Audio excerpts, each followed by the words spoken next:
Do you have a difficult time saying no? Most of us hate disappointing other people, but at some point you realize that you can't say yes to everything. Attempting to do so, you risk your own priorities and what matters most. I'm Mark Height. Welcome to Hit the Mark today. Please don't forget to hit the like, subscribe, and share buttons for me. And if you enjoy listening to these Hit the Mark Today videos, do me a favor and click on that little icon bell that pops up after you subscribe, and you'll be notified of new videos upon their release. Positively impacting people every day by sharing the message of hope is my goal. And I want to thank you in advance for joining me on this journey. I believe that growth and improvement cannot happen without hope. Remember, hope provides energy and brings relief based on the belief that things will improve, even in the depths of a crisis when there seems to be no light at the end of the tunnel. Your comments are always welcome, my friends, and I really appreciate it when you share your wisdom and your hope messages with our Hit the Mark Today group. It's awesome to have you share that with others. Let's get back to what to do if we have a difficult time saying no. Man, I know I sure do. I hate to say no and to let people down.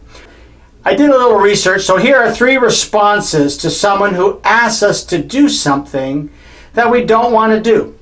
These came from some Harvard professor dude named William Ury. Number 1, accommodating. We say yes when we want to say no. This usually comes when we value the relationship of the person making the request above the importance of our own interests. Number 2, attack. We say no poorly. I've done that before. This is a result of valuing our own interests above the importance of the relationship. Sometimes we are fearful or resentful of the request to overreact to the person asking. Last one, number 3, avoidance. We just say nothing at all. Why do we do that?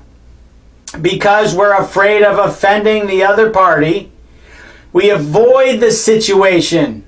And we just hope that the problem goes away. It rarely does, as you know. And after all, it's difficult when you are a people person who wants to please everyone to just say no. That's my problem. I struggle with saying no. Sometimes the responses spill over one or the other, making a difficult situation worse. For example, perhaps we initially avoid the request, prompting the second or third request. Then we get annoyed and we attack the one making the request. And then we think about it. That leads to guilt, perhaps maybe an apology on our part. And then we accommodate the request.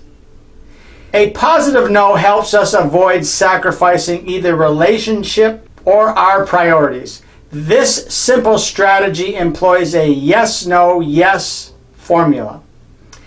And an ordinary no ends with a no. A positive no begins with a yes and ends with a yes. Confusing. Let me explain a little bit more in detail about this yes, no, yes formula. Yes. A positive no begins by saying yes to yourself and protecting what is important to you. We would add the importance of affirming the person making the request. No.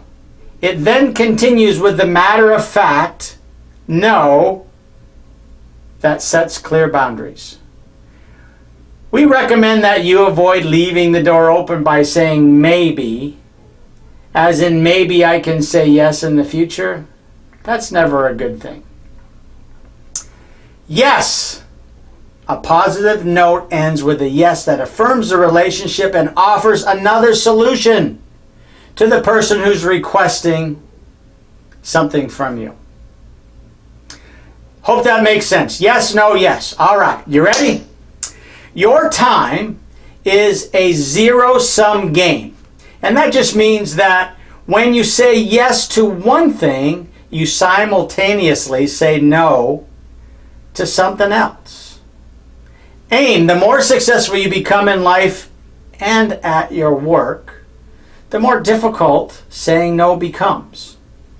You find yourself saying no to good things, to worthy things, in order to say yes to most important priorities. Think about that. Fire, learn to say no with grace. And now go hit the mark today.